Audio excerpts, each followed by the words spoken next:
Today I would like to talk to you about how we measure our grazing management and the genetics necessary to achieve maximum profitability while improving our land or your land the fastest.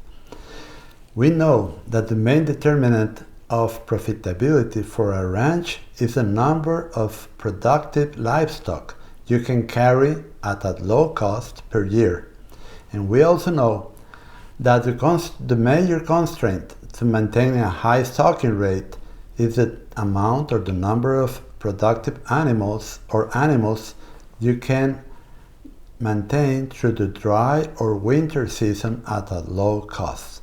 That's a really important constraint because in the green season, when everything is growing and lush, we can have many more head of cattle. But the trick, or what differentiates or sets us apart, is that to be a good rancher or cattleman, we need to be able to carry those animals through the non-growing season, be it winter or the dry season. By doing total grazing with adapted genetics, we can and should have our cows fat in the green growing season and in good body condition in the let's say winter or dry season, where our goal is just to maintain them. We need to measure this together, okay? We do this by grazing only half of the property in the growing season. When everything is green, we cannot keep up with everything with the number of cattle we have. So we graze half of it and allow the rest to stockpile.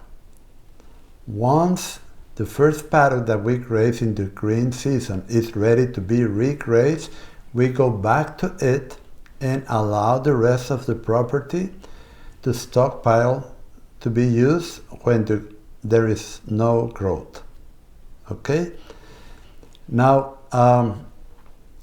what happens when the growth stops?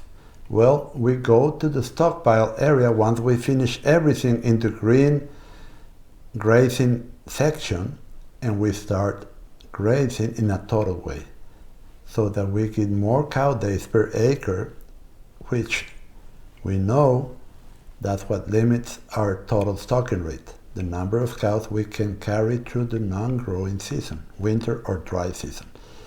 To do this in a profitable way or a low-cost way, we need adapted genetics. By adapted, I mean that they have parasite and disease resistance, they have high heat index adaptation, and very importantly, they have nutritional adaptation. Many breeds and many genetics lack this very important characteristic, which means that they can put fat on even when grazing low quality forages. We need cattle that can graze not only the leaves, but also the stem, so the regrowth will have a better leaf to stem ratio. Plus, they need to be docile, they need to be early maturing, they need to be easy keeping, and do not give us calving problems. By that I mean they have a sloping rump. If you notice, antelope, deer, and native livestock like corrientes and longhorns have a sloping rump.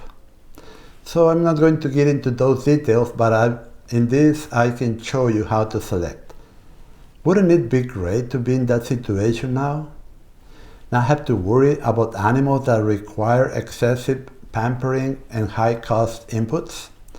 Wouldn't it be nice to grow more grass instead of your animals degrading the land? This can be done with management, grazing management. All it takes is planning and commitment.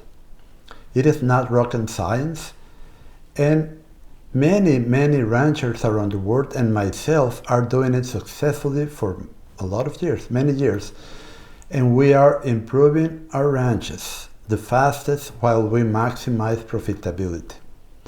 This way of managing your grass, your grazing, and of selecting your cattle is very easy. It's down to earth, practical, does not require grazing charts like other methods. And the more important part, it doesn't contradict nature. In fact, I say this is how nature created the best soils in the world.